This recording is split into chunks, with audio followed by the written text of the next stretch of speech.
اے میرے بندو، اگر تم کبیرہ گناہوں سے اپنے آپ کو بچا لو گے، اگر بڑے بڑے گناہوں سے اپنے دامن کو بچا لو گے، ان تجتنبوا کبائر ما تنہون عنہ، جن بڑے بڑے گناہوں سے تم کو منع کیا جاتا اگر تم ان سے بچ جاؤ گے، نکفر عنکم سیئاتکم، تو ہم تمہارے دوسرے تمام گناہوں کو معاف کر دیں گے، وندخلکم مدخلا کریما، اور تم کو بہترین جگہ یعنی جنت میں داخل کر دیں گے۔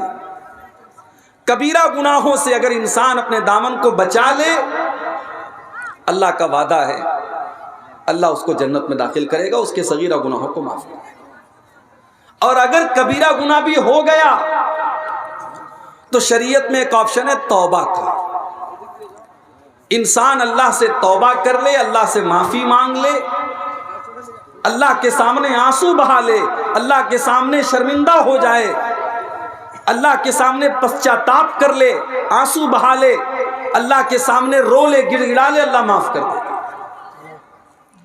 الا من تاب وآمن وعمل عملا صالحا فأولئك يبدل الله سيئاتهم حسنات وكان الله غفورا رحيما۔ اگر تم توبہ کر لو اور ایمان والے بن جاؤ اور نیک عمل کرنے والے بن جاؤ تو اللہ کا وعدہ ہے اللہ تمہارے گناہوں کو بھی نیکیوں سے بدل ڈالے گا۔ اب تک کی زندگی میں تم نے جتنے گناہ کے کام کیے تھے، جتنے غلط کام کیے تھے، اگر تم سچی توبہ کر لو تو اللہ کا وعدہ ہے کہ اللہ تمہارے گناہوں کو بھی نیکیوں میں تبدیل کر دے گا۔ اللہ اس کا کرم دیکھو، اس کی رحمت دیکھو کہ اگر ہم سچی توبہ کریں گے تو اللہ ہمارے گناہوں کو بھی نیکیوں میں بدل دے گا۔ لیکن سچی توبہ کا مطلب کیا ہے؟ سچی توبہ یہ نہیں ہے رات میں آپ نے مولانا منور صاحب کی تقریر سنی نماز کے بارے میں، دل میں ارادہ ہوا کہ کل سے نماز شروع کریں گے، اور فجر کی نماز کے ٹائم الصلاۃ خیر من النوم کی آواز آتی رہی اور آپ سوئے رہ گئے، اور پھر رات گئی بات گئی، آپ نے رات میں توبہ کی، صبح توبہ توڑ دی۔ کہیں بڑا اچھا جملہ میں نے پڑھا تھا فیس بک کے اوپر کہ موبائل اگر وائبریشن میں بھی رکھا ہو تو موبائل کے وائبریشن کی آواز ہمارے کانوں میں پہنچ جاتی ہے، موبائل کے وائبریشن کی آواز بھی ہم سن لیتے ہیں لیکن اذان کی آواز ہمارے کانوں تک نہیں پہنچتی۔ اس کا مطلب ہم کانوں کے بہرے نہیں ہیں، ہم دل کے بہرے ہیں۔ تو سچی توبہ یہ ہے کہ اگر آپ کے دل میں توبہ کا خیال آیا ہے تو آپ فوراً اللہ سے معافی مانگے اور اس گناہ کو فوراً چھوڑ دیں۔ انما التوبۃ علی اللہ للذین یعملون السوء بجہالہ، اللہ تعالیٰ ان لوگوں کی توبہ کو قبول کرتا ہے جو نادانی میں آ کر کے گناہ کرتے ہیں، جن سے گناہ ہو جاتا ہے نادانی میں آ کر کے، نفس کے تقاضے میں آ کر کے وہ گناہ کا کام کر لیتے ہیں۔ ثم یتوبون من قریب فاولئک یتوب اللہ علیہم، اور جیسے ان کو یہ احساس ہوتا ہے کہ ہم نے گناہ کر لیا، ہم نے اللہ کو ناراض کر لیا، وہ جلدی سے توبہ کر لیتے ہیں، اور جب وہ جلدی سے توبہ کر لیتے ہیں تو اللہ ان کی توبہ کو قبول کر لیتا ہے۔ وَلَيْسَتِ التَّوْبَةُ لِلَّذِينَ يَعْمَلُونَ السَّيِّئَاتِ، اللہ ان لوگوں کی توبہ کو قبول نہیں کرتا ہے جو گناہوں پر گناہ کرتے رہتے ہیں، جو بہت سارے گناہ کرتے رہتے ہیں۔ حَتَّى إِذَا حَضَرَ أَحَدَهُمُ الْمَوْتُ قَالَ إِنِّي تُبْتُ الْآنَ، جب موت کا ٹائم آتا ہے، جب دیکھتا ہے کہ اب تو مرنے والے ہیں، سامنے موت کو دیکھتا ہے، تب وہ کہتا ہے کہ اے اللہ میں توبہ کرتا ہوں۔ جو انسان مرنے کا انتظار کر رہا ہے اور توبہ نہیں کر رہا ہے، اللہ ایسے لوگوں کی توبہ کو قبول نہیں کرے گا۔ توبہ تو فرعون نے بھی کی تھی۔ فرعون جب ڈوبنے لگا سمندر کے اندر تو فرعون نے بھی توبہ کی تھی اور کہا تھا میں اللہ کے اوپر ایمان لاتا ہوں، جس کے اوپر بنی اسرائیل ایمان لاتے میں اس کے اوپر ایمان لاتا ہوں۔ اللہ نے کیا فرمایا؟ الآن وقد عصیت من قبل، اے فرعون تو اب توبہ کر رہا ہے، اب تیرے توبہ کرنے کا کوئی مطلب نہیں ہے، اب تیری توبہ کا کوئی معنی نہیں ہے۔ ساری زندگی تو گناہ پر گناہ کرتا رہا، لوگوں پر ظلم و اتیاچار کرتا رہا، بچوں کو مرواتا رہا، عورتوں کو غلام بناتا رہا، اور آج جب تو موت کو اپنی آنکھوں کے سامنے دیکھ رہا ہے تو توبہ کر رہا ہے۔ فَالْيَوْمَ نُنَجِّيكَ بِبَدَنِكَ لِتَكُونَ لِمَنْ خَلْفَكَ آیَةً، اے فرعون آج ہم تجھے موت دیں گے، اور ایسی موت دیں گے ہم تیری باڈی کو محفوظ رکھیں گے، تیری ڈیڈ باڈی کو بچا کر کے رکھیں گے، تاکہ تیری ڈیڈ باڈی آنے والی نسلوں کے لیے نشانی بن جائے، اور لوگ تیری ڈیڈ باڈی کو دیکھ کر کے کہیں کہ دیکھو یہ فرعون تھا جو اپنے آپ کو رب کہا کرتا تھا، جو اپنے آپ کو خدا کہا کرتا تھا، یہ اس فرعون کی ڈیڈ باڈی ہے۔ تو توبہ کرنے کے لیے مرنے کا انتظار مت کرو میرے بھائی، زندگی میں توبہ کرو، تندرستی کی حالت میں توبہ کرو۔ نوجوان اگر یہ سمجھ رہا ہے کہ صاحب ابھی تو جوان ہیں، جب 70 سال کے ہو جائیں گے، 60 سال کے ہو جائیں گے، لاٹھی پکڑ کے چلنے لگیں گے، تب نماز بھی پڑھ لیں گے، تو جاؤ ذرا دیکھ لو قبرستان میں، اگر 10 جنازے قبرستان میں پہنچتے ہیں تو 10 میں 5 جنازے آپ کو ایسے بھی ملیں گے جو جوانوں کے جنازے، کوئی کینسر کا شکار ہو کر، کوئی کورونا کا شکار ہو کر، کوئی کسی اور بیماری کا شکار ہو کر کے مر رہا ہے۔ میرے نوجوان ساتھیوں، توبہ کے سلسلے میں دیر نہ کرو، اللہ سے معافی مانگنے کے سلسلے میں دیر نہ کرو، زندگی کا کوئی بھروسہ نہیں ہے، کل نہ کر کل کا کوئی بھروسہ نہیں، کل نہ آیا کبھی اور نہ آئے گا کل، کل تو کل ایک پل کا بھروسہ نہیں، کل نہ کر کل کا کوئی بھروسہ نہیں۔ انسان کی زندگی میں ایک دن تو چھوڑ دو، 1 منٹ کی بھی گارنٹی نہیں ہے۔ وَمَا تَدْرِي نَفْسٌ مَاذَا تَكْسِبُ غَدًا وَمَا تَدْرِي نَفْسٌ بِأَيِّ أَرْضٍ تَمُوتُ، کوئی نہیں جانتا کہ کل وہ کیا کرے گا، اور کوئی نہیں جانتا کہ وہ زندہ رہے گا یا مر جائے گا، کہاں مرے گا کل، اس کی موت کہاں ہوگی، کس جگہ مرے گا، یہ بھی کوئی نہیں جانتا۔ میرے پیارے ساتھیوں، اس لیے اگر گناہ کا کام ہم کر رہے ہیں تو جتنا جلدی ممکن ہو ہم توبہ کر لیں، اور جب ہم توبہ کر لیں گے اللہ کا وعدہ ہے اللہ ہماری توبہ کو قبول کرے گا۔ التائب من الذنب کمن لا ذنب لہ، اللہ کے نبی فرماتے ہیں جو توبہ کر لیتا ہے وہ اتنا پاک و صاف ہو جاتا ہے جیسے اس نے کبھی کوئی گناہ ہی نہ کیا ہو۔ اللہ کا قانون تو یہ ہے کہ توبہ کرنے والا جب توبہ کر لیتا ہے، دنیا کا قانون تو یہ ہے صبح کا بھولا شام کو لوٹا ہے تو اسے بھولا نہیں کہتے، لیکن اللہ کا قانون کیا ہے؟ اللہ کا قانون تو یہ ہے اگر آپ سچی توبہ کر لیتے ہیں، آپ اللہ سے معافی مانگ لیتے ہیں تو اللہ آپ کو متقیوں میں شامل کر دیتا ہے، اللہ آپ کے گناہوں کو نیکیوں میں بدل ڈالتا ہے۔ اللہ کا قانون نرالا ہے میرے بھائی۔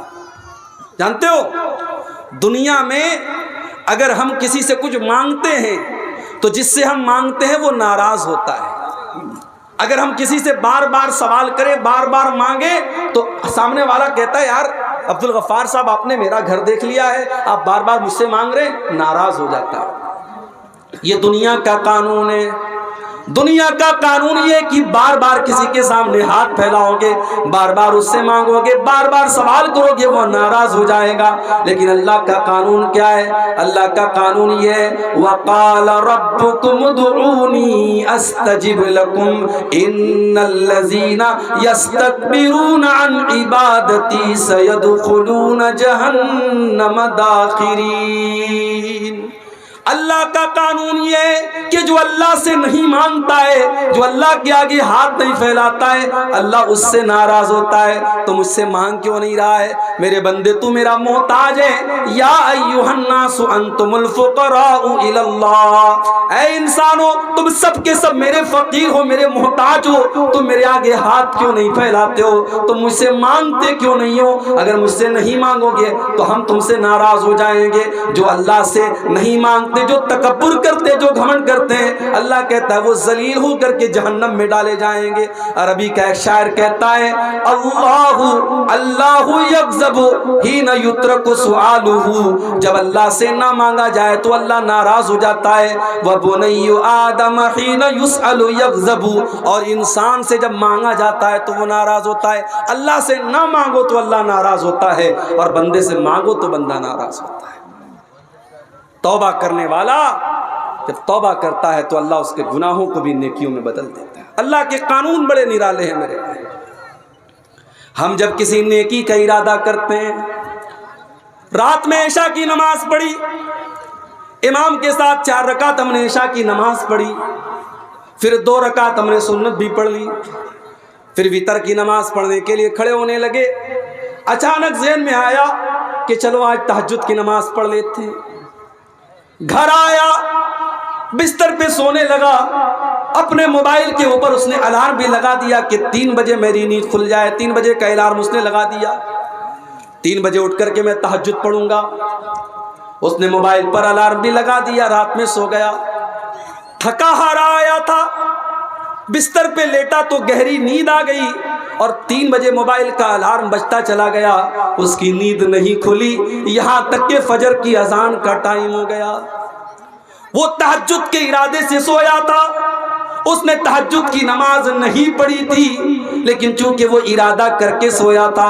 اللہ کے نبی فرماتے ہیں کہ جب بندہ کسی نیکی کا ارادہ کرتا ہے، اللہ فرماتا ہے اکتبوا لہ حسنۃ، میرا بندہ نیکی کا ارادہ کر چکا تھا، اس لیے اس کے نام اعمال میں ایک نیکی لکھ دو۔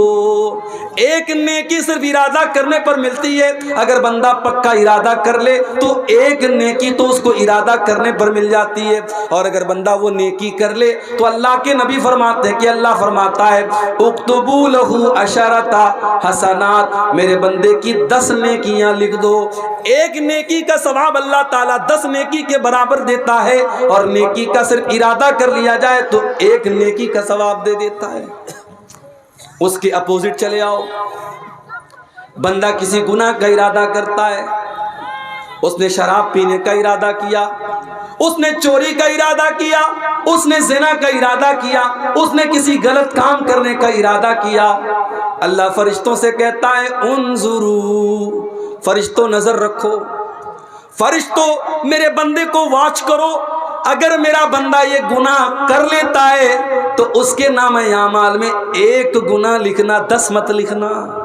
ہائے ہائے اے اللہ تیرے قانون بھی نرالے ہیں، نیکی کرنے پر 10 نیکی کا ثواب دیا جا رہا ہے، لیکن گناہ کرنے پر ایک ہی گناہ لکھا جائے گا۔ اللہ فرماتا ہے میرے فرشتوں بھی رک جاؤ، جب تک میرا بندہ یہ گناہ نہ کر لے تب تک تم اس کے گناہ کو نہ لکھنا۔ بندہ اگر گناہ کر لیتا ہے، اللہ فرماتا ہے میرے بندے کا ایک گناہ لکھ دیا جائے، اور اگر بندہ گناہ نہیں کرتا ہے، اس نے ارادہ کیا تھا، پھر اس کے دل میں خیال آیا کہ نہیں شراب پینا حرام ہے، زنا کرنا بہت بڑے گناہ کا کام ہے، یہ غلط کام ہے، میں یہ غلط کام نہیں کروں گا۔ جب وہ گناہ کا ارادہ کرنے کے بعد جب اپنے ارادے سے پلٹ جاتا ہے، جب وہ گناہ کا کام نہیں کرتا ہے، تو اللہ فرشتوں سے کہتا ہے اکتبوا لہ حسنۃ، میرے بندے کے نام اعمال میں ایک نیکی لکھ دو۔ اے اللہ، اس نے تو گناہ کا ارادہ کیا تھا، اس نے تو غلط کام کرنے کا ارادہ کیا تھا، اور جب اپنے ارادے سے وہ باز آ گیا اور اس نے وہ گناہ کا کام نہیں کیا، تو اللہ فرماتا ہے اب اس کے نام اعمال میں ایک نیکی لکھ دو۔ فَإِنَّمَا تَرَكَهَا مِن جَرَّايَ، بندے نے میرے ڈر سے اس گناہ کو نہیں کیا ہے، بندے کے دل میں میرا ڈر تھا، میرا خوف تھا، اس لیے اس نے اس گناہ کو نہیں کیا ہے، اس لیے اس کے نام اعمال میں ایک نیکی لکھ دی جائے۔ یہ اللہ کا قانون ہے میرے بھائی، اس اللہ کی رحمت سے ہم کبھی مایوس نہ ہو میرے بھائی۔ اس لیے قرآن میں بار بار اللہ فرماتا ہے لا تقنطوا من رحمت اللہ، اللہ کی رحمت سے کبھی مایوس نہ ہونا۔ حدیث قدسی کے الفاظ ہیں، اللہ کے نبی فرماتے کہ اللہ تعالیٰ کہتا ہے یا ابن آدم لو بلغت ذنوبک عنان السماء والارض، اے آدم کے بیٹے اگر تیرے گناہ اتنے زیادہ ہو جائیں، آسمان کے کناروں تک چلے جائیں اور زمین بھر کے تو گناہ کر کے آئے، ثم لقیتنی لا تشرک بی شیئا، پھر تو توبہ کر لے اور اللہ کے پاس توحید کے ساتھ جائے، اس حال میں جائے کہ تو اللہ کے ساتھ شرک نہیں کرتا تھا، اللہ فرماتا ہے اتیتک بقرابها مغفرۃ، تو زمین بھر کے گناہ لے کے آیا تھا، میں زمین بھر کے بخشش تجھے دے دوں گا، میں زمین بھر کے مغفرت تجھے دے دوں گا۔ تو اللہ کی رحمت، اللہ سے ڈرنا بھی ہے ہم کو اور اللہ کی رحمت کی امید بھی لگانا ہے، ہمیں نراش نہیں ہونا ہے، ہمیں نا امید نہیں ہونا ہے، ہمیں مایوس نہیں ہونا ہے۔ اب آئیے ہم ذرا دیکھیں کہ وہ کون سے گناہ ہیں جن کو شریعت میں بڑے بڑے گناہ کہا گیا ہے۔ بہت لمبی تقریر نہیں کرنا ہے، موسم کا بھی لحاظ کرنا ہے، آپ حضرات کی تکلیف کا بھی لحاظ کرنا ہے، میں چند بڑے بڑے گناہ آپ کے سامنے گناؤں گا اور دعا کروں گا کہ اللہ تعالیٰ ان گناہوں سے ہم سب کی حفاظت فرمائے۔ بخاری اور مسلم کے الفاظ ہیں، اللہ کے نبی کے پاس ایک صحابی آئے، آ کر کے انہوں نے سوال کیا ایُّ الذنب اعظم عند اللہ، اے اللہ کے نبی اللہ کے نزدیک سب سے بڑا گناہ کیا ہے؟ آپ نے فرمایا ان تجعل للہ ندا وہو خلقک، سب سے بڑا گناہ یہ ہے کہ تم اللہ کے ساتھ کسی کو شریک کرو، تم اللہ کے برابر کسی کو ٹھہرا دو۔ شرک کرنا دنیا کا سب سے بڑا گناہ ہے، اللہ کے برابر کسی کو قرار دینا یہ سب سے بڑا گناہ ہے، اور گناہ ہے یہ سب سے بڑا گناہ ہے جو اللہ کیا معاف نہیں ہوگا۔ اگر کوئی انسان شرک کر کے دنیا سے جائے گا، اگر بغیر توبہ کی اللہ کیا جائے گا، اس کی بخشش نہیں ہو سکتی۔ ان اللہ لا یغفر ان یشرک بہ ویغفر ما دون ذلک لمن یشاء، اللہ تعالیٰ شرک کو معاف نہیں کرے گا، شرک سے چھوٹے جو گناہ ہیں اللہ ان کو معاف کر دے گا، مگر شرک کو اللہ تعالیٰ معاف نہیں کرے گا۔ انہ من یشرک باللہ فقد حرم اللہ علیہ الجنہ ومأواہ النار وما للظالمین من انصار، جو شرک کرے گا اللہ فرماتا ہے ہم نے جنت حرام کر دی اس کے اوپر، وہ کبھی جنت میں داخل نہیں ہوگا، وہ جہنمی ہے، وہ جہنم میں جائے گا، شرک کرنے والا جہنم میں جائے گا۔ یہ دسمبر کی آج 30 تاریخ ہے، 5 دن پہلے ہمارے عیسائی مذہب کا ایک تہوار تھا، عیسائی بھائیوں کا ایک تہوار تھا، کرسمس کا تہوار۔ ہمارے کچھ مسلمان بھائیوں کو اس تہوار پر سدبھاونا اور بھائی چارہ دکھانے کا بڑا شوق چڑھ جاتا ہے، اور وہ سوشل میڈیا کے اوپر اور اپنے دوستوں کے، اپنے واٹس ایپ کے اسٹیٹس پر اور اپنے دوستوں کو میسج میں کیا لکھ کے بھیجتے ہیں؟ میری کرسمس۔ میرے پیارے ساتھیوں، یہ میری کرسمس کہنے والے اور کرسمس کی مبارکباد دینے والے کان کھول کر کے سن لیں، شاید آپ کو اندازہ نہیں ہے اس کرسمس کے تہوار کو منانے والا یہ عقیدہ رکھتا ہے کہ عیسیٰ علیہ السلام اللہ کے بیٹے ہیں۔ اچھا، اللہ کے بیٹے کیوں مانتے ہو؟ عیسائی سے پوچھو تم اللہ کا بیٹا کیوں مانتے ہو؟ وہ کہے گا عیسیٰ علیہ السلام بغیر باپ کے پیدا ہوئے تھے۔ وہ یہاں تک بولے گا کہ آپ کے آخری نبی، جس کو آپ آخری نبی مانتے ہیں، وہ بھی ماں اور باپ دونوں کے ذریعے پیدا ہوئے، مگر ہم جس کو اللہ کا بیٹا مانتے ہیں ان کا کوئی باپ نہیں تھا۔ اس کا مطلب ان کا باپ نعوذ باللہ اللہ تھا۔ قرآن میں اللہ نے جواب دیا ان مثل عیسیٰ عند اللہ کمثل آدم خلقہ من تراب، اے عیسائیو اگر بغیر باپ کے پیدا ہونے والے عیسیٰ کو تم اللہ کا بیٹا مانتے ہو تو اے عیسائیو ذرا آدم کے اوپر غور کرو، آدم کی تو نہ کوئی ماں تھی اور آدم کا تو نہ کوئی باپ تھا، آدم کو اللہ تعالیٰ نے مٹی سے پیدا کیا اور اللہ نے کہا ہو جا اور آدم ہو گئے۔ اگر آدم کو اللہ بغیر ماں کے اور بغیر باپ کے پیدا کر سکتا ہے تو اے عیسائیو اللہ عیسیٰ کو بغیر باپ کے کیسے پیدا نہیں کر سکتا؟ اور میری ماں اور بہنوں، کبھی موقع ملے تو قرآن کا 16واں پارہ اٹھا کے سورہ مریم کی تلاوت آپ کرو، غور سے پڑھو سورہ مریم کو۔ یہ وہی آیتیں تھیں جو حبشہ کے دربار میں جب حضرت جعفر نے پڑھی تھی تو لوگوں کی آنکھوں میں آنسو آ گئے تھے۔ اس میں ذرا پڑھو کہ کس طریقے سے حضرت مریم کی کردار کی عظمت اللہ تعالیٰ نے بیان کی۔ اِذْ أَرْسَلْنَا إِلَيْهَا رُوحَنَا فَتَمَثَّلَ لَهَا بَشَرًا سَوِيًّا۔ یاد کرو جب میں نے اپنے فرشتے کو مریم کے پاس بھیجا اور فرشتہ انسان کی شکل میں مریم کے پاس آیا۔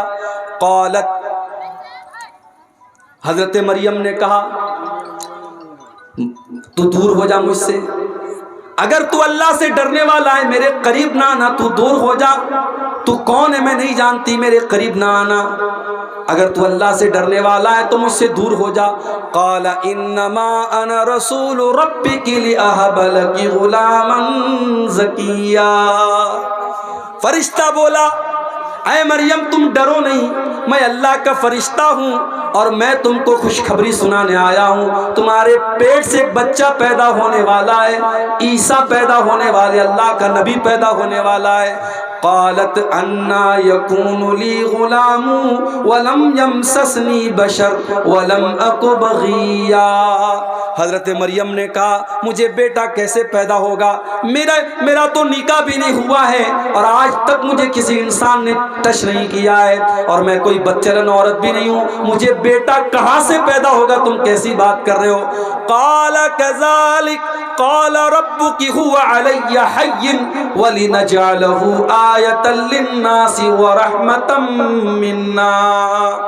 فرشتے نے کہا اے مریم یہ اللہ کا آرڈر ہے، یہ اللہ کا آدیش ہے، یہ اللہ کا فرمان ہے، اللہ نے کہہ دیا ہے تجھے بیٹا ہونے والا ہے تو ہو جائے گا، اللہ کے لیے کچھ بھی مشکل نہیں ہے، کچھ بھی اللہ کے لیے مشکل نہیں ہے، اللہ کے لیے سب آسان ہے، تجھے بیٹا پیدا ہوگا، یہ اللہ کا فیصلہ ہو چکا ہے۔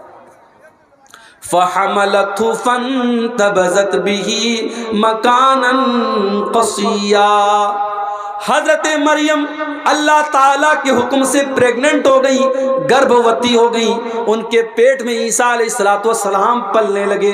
جب ان کو احساس ہوا کہ میں پیٹ سے ہو گئی تو وہ بیت المقدس سے کچھ دوری پر جا کر کے رہنے لگی، کچھ دوری پر جا کر کے وہ گزر بسر کرنے لگی۔ فَأَجَاءَهَا الْمَخَاضُ إِلَى جِذْعِ النَّخْلَةِ۔ بچے کی پیدائش کا ٹائم قریب آیا، لیبر پین کا ٹائم، جو درد ذے جس کو بولتے ہیں، بچے کی پیدائش کا ٹائم قریب آیا۔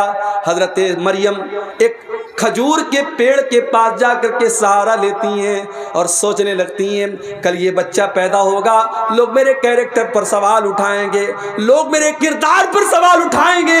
ایک عزت دار عورت کو اپنے کردار اور اپنی آبرو سے بڑھ کر کے کسی چیز کی چنتا نہیں ہوتی۔ مریم نے کہا یا لیتنی مت قبل ھذا وکنت نسیا منسیا۔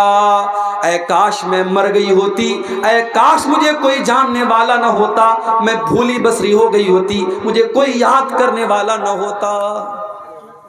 فناداها من تحتها الا تحزنی قد جعل ربک تحتک سریا۔ اللہ کے فرشتے نے آواز دی اے مریم گھبراؤ نہیں، بچہ پیدا ہونے والا ہے، اے مریم تمہیں پیاس لگے گی، ذرا اپنے نیچے دیکھو، اللہ نے نہر جاری کر دی ہے، نہر جاری کر دی، تم کو پانی کی کوئی کمی نہیں ہوگی۔ وَهُزِّي إِلَيْكِ بِجِذْعِ النَّخْلَةِ تُسَاقِطُ عَلَيْكِ رُطَبًا جَنِيًّا۔ اور اے مریم اس پیڑ کو ذرا پکڑ کر کے ہلاؤ تو پکی ہوئی کھجوریں تم پر گریں گی، کھجور کھاؤ اور پانی پیو اور اللہ کا شکر ادا کرو۔ اس سے علماء نے یہ استدلال کیا ہے کہ حضرت عیسیٰ کی پیدائش دسمبر کے مہینے میں نہیں ہو سکتی، کیونکہ کھجور کے پکنے کا جو ٹائم ہوتا ہے وہ مئی اور جون کا مہینہ ہوتا ہے۔ حضرت عیسیٰ کی پیدائش مئی اور جون کے مہینے میں ہوئی ہے، دسمبر کے مہینے میں نہیں ہوئی ہے۔